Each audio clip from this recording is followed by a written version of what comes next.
Kolluru వెలుమలలో best flat కోసం చూస్తున్నారా? రాధే స్కైనే ఎంచుకోండి. నమస్కారం. గత కొన్ని నెలలుగా అంటే డిసెంబర్ 8, 2024 నుంచి ఏం జరుగుతుందో మీరు అందరూ చూస్తున్నారు. మీ అందరికీ మై అపాలజీస్, నన్ను క్షమించండి. ఎందుకంటే ఈ ఒక సమస్య నేను ఎవరి కోసం అయితే పోరాడుతున్నానో మా స్టూడెంట్స్ కోసం అండ్ మా కాలేజీలో ఆపోజిట్లో ఉన్న పని చేసుకుంటూ ఉన్న ప్రజల కోసం అండ్ వ్యాపారాలు చేసుకుంటున్న ప్రతి ఒక్కరి కోసం. అండ్ నేను ఫస్ట్ నుంచి దాని మీద మాట్లాడుతుంటే అది తప్ప డైవర్షన్ చేస్తూ నా మీద అటాక్లు చేస్తూ నా కుటుంబ సభ్యులను లాగుతూ నన్ను ఒక మనిషిని ఎన్ని విధాలుగా ఇబ్బంది పెట్టాలో అన్ని విధాలుగా ఇబ్బంది పెట్టేస్తున్నారు. అండ్ భయపడతారు అనుకుంటున్నారేమో, అది జరగని పని, ఈ జన్మకి జరగదు. అది నేను తప్పు చేయలేదు.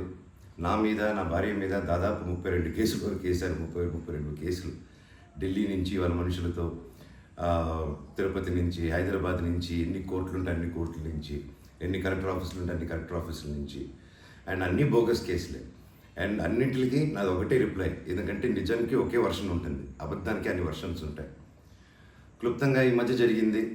నేను ఫస్ట్ ఏం చెప్తున్నాను, వీళ్ళు బౌన్సర్స్ చేసుకొని మా వాళ్ళందరినీ కొడుతున్నారు, అక్కడ ఊరు వాళ్ళందరినీ కొడుతున్నారు, స్టూడెంట్స్ని కొడుతున్నారు అని నేను చెప్తూనే వస్తున్నాను. అలా చెప్తుండగా నేను రాయచోటికి ఒక ఫంక్షన్కి వెళ్ళినప్పుడు ఆ ఫంక్షన్లో ఇక్కడ ఉన్న వాళ్ళందరూ వచ్చి ఒక వ్యక్తి రాకుండా ఇక్కడ వ్యాపారం చేసుకుంటుంటే ఆయన స్టోర్లో దూరి వస్తువులన్నీ ధ్వంసం చేసి కొట్టేసి అక్కడ ఉన్న స్టూడెంట్స్ని కొట్టి అద్దాలన్నీ పగలగొట్టి ఆ వీడియోస్ అన్నీ వచ్చాయి బయటికి. ఇంకా చాలా వీడియోస్ ఉన్నాయి. అన్నీ నేను చంద్రగిరి సిఐ గారికి ప్రతి ఒక్కరికి ట్రాన్స్ఫర్ చేయడం జరిగింది. ఓనర్ ఇంకా కనిపించలేదు, ఆయన ఏమయ్యాడో ఎవరు దీంట్లో ఉన్నారో తెలియదు. కాకపోతే వచ్చి కంప్లైంట్ అది చూసిన వాళ్ళు వచ్చి కంప్లైంట్ ఇస్తున్నా కంప్లైంట్ తీసుకోలేని పరిస్థితి. కంప్లైంట్ రాసిస్తే కంప్లైంట్ బాగాలేదు, ఇది బాగాలేదు, సో ఇంకోటి రాసుకోరండి. ఒక 3 రోజుల తర్వాత కాదండి చెప్తున్నంత కంప్లైంట్ అంటే ఇంక 3 రోజులు అయిపోయింది కదా, ఇంకెందుకు అంటే ఇన్ని రోజులు నేను కొట్లాడుతున్నారని చెప్తూ పోరాటం జరిగే మధ్యలోనే ఇలా వచ్చి అటాక్ చేసుకుని ఎవడేం చేయలేరు ఇక్కడ అని ఒక మాబ్క్రసీ జరుగుతుంది. అండ్ నిన్న రాత్రి కూడా నాకు ఇంటెలిజెన్స్ నుంచి మా హాస్టల్లో ఉన్న సురేష్ అన్నకి ఆ వాయిస్ రికార్డింగ్ కూడా మీకు పంపిస్తాను. ఫోన్ చేసి నేను ఆనరబుల్ సీఎం గారి దగ్గర బందోబస్తులో ఉన్నాను, మనోజ్ గారు అక్కడికి వచ్చారా, ఎందుకు వచ్చారు, మీ హాస్టల్ దగ్గరికి వచ్చారా, ఎఫ్ఐ దగ్గర రెస్టారెంట్ దగ్గరికి వచ్చారా, ఏదైనా ప్రోగ్రామ్ చేశారా. నేను ఆ సార్కి చెప్పాను, సార్ ఇఫ్ ఎనీథింగ్ నన్ను అడగండి. నేను ఆ సార్తో ముందు కూడా మాట్లాడాను, మీరు వాళ్ళని ఇబ్బంది పెట్టకండి, ఎనీథింగ్ ఎనీ టైం నాకు ఫోన్ చేయండి అన్నాను. పైగా నిన్న మధ్యాహ్నం 3-4 అలా జరిగింది ఆ ఫోన్ రావడం, నేను ఆ సార్తో మాట్లాడటం. మళ్ళీ నిన్న రాత్రి నేను ఇక్కడ తెలిసిన వాళ్ళ రిసార్ట్లో ఉంటే, ఇప్పుడు దాదాపు ఒక 15-20 ఇళ్ళు ఉంటాయి ఇక్కడ.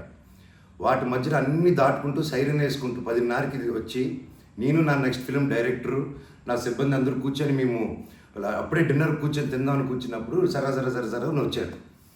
సరే ఏంటని అందరూ కంగారు పడి వెళ్ళారు. ఏంటి సార్ అంటే, మీరంతా ఇక్కడ ఏం చేస్తున్నారు, నేను సీఎం గారి దగ్గర నుంచి వస్తున్నాను, ఆనరబుల్ సీఎం గారి దగ్గర నుంచి వస్తున్నాను, నీ పేరేంటి, ఏ ఊరు, అసలు ఇక్కడ ఎందుకు ఉంటున్నారు మీరు అని రాత్రి 10:30కి ఒక ఎస్ఐ గారు, కానిస్టేబుల్ గారు. అండ్ నేను వెంటనే దిగాను కిందకి.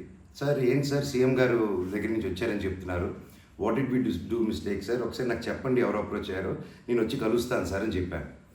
లేదు సీఎం గారు లేదు, నేను ఆయన బందోబస్తు ఫినిష్ చేసుకుని వచ్చాను అని చెప్పి ఆయన మాట మార్చారు. ఓకే సార్ అంటే మేము దాదాపు ఒక 10-15 మంది ఉన్నామండి ఇక్కడ రిసార్ట్లో, ఒక 3 ఇళ్ళు తీసుకుని ఉన్నాం. అండ్ అందరూ చూస్తున్నారు, అన్ని రికార్డింగ్స్ అన్నీ చేస్తున్నాం మేము జరిగిందంతా. లేదు సార్ ఇలా అన్అఫీషియల్గా కాదు సార్, స్టేషన్కి వెళ్దాము, అక్కడైతే రికార్డింగ్ ఉంటుంది, డైరెక్ట్ డీజీపీ గారి ఆఫీస్కి ఉంటుంది, let's do that recording that sir అని చెప్పి, మీ కారు వద్దండి స్టేషన్కి వెళ్ళి నాకు ఒకటే చెప్పండి, ఆనరబుల్ సీఎం గారి పేరు ఎందుకు తీశారు మీరు, అండ్ మా వాళ్ళని ఎందుకు ఇంటిమిడేట్ చేస్తున్నారు, అక్కడ షాప్ ఇరిగిపోయి అదంతా చేసి నేను కంప్లైంట్ చేస్తుంటే వాళ్ళని ఏం చేయట్లేదు, అది అడిగిన వాడిని మాత్రం ఇలా వచ్చి టార్చర్ చేస్తున్నారు. భయానికంటే ప్రేమ గొప్పదండి, అది నేను నమ్ముతాను. అండ్ నేను మళ్ళీ చెప్తాను, జరిగింది ఇది. అండ్ నేను అక్కడికి వెళ్ళిన తర్వాత పోలీస్ స్టేషన్కి నేను నా కారులో ఎక్కి స్టేషన్కి వెళ్ళాను. వెనకెళ్ళి ఎస్ఐ గారు వస్తున్నారు. స్టేషన్ లోపల ఆగి వెళ్ళిన తర్వాత ఎస్ఐ గారు 500 మీటర్ల దూరంలో ఆగారు. ఆగిన తర్వాత మా వాళ్ళు వెళ్ళి సార్ వెయిట్ చేస్తున్నారు, 2 ఎందుకు వస్తానని కారు తీసి ఆయన వెళ్ళిపోయాడు, ఆయన కానిస్టేబుల్ గారు. నేను లోపలికి వెళ్ళి హెడ్ గారు ఉన్నారు, ఇంకో కానిస్టేబుల్ గారు ఉన్నారు. అయ్యా కెమెరా ముందు మాట్లాడదామని చెప్పి, అయ్యా ఇలా వచ్చి నన్ను డిస్టర్బ్ చేశారు, ఎందుకు చేశారంటే ఎస్ఐకి ఫోన్ చేసి నేను తీయట్లేదు సార్ అంటే, స్పీకర్ పెట్టండి అన్నాను. అన్నీ రికార్డ్ చేశారు. అండ్ అఫీషియల్ ఆ కెమెరా ముందే మాట్లాడుకున్నాం. దయచేసి పోలీస్ స్టేషన్లో జరిగిన రికార్డింగ్స్ కుదిరితే చూడండి, మీరు తెప్పించుకొని ఏం జరిగిందో. ఇదండి జరిగింది. అండ్ ఎస్ఐ గారు రాలేదు, ఎవరు రాలేదు, నేను ఎక్కడే వెయిట్ చేస్తున్నాను.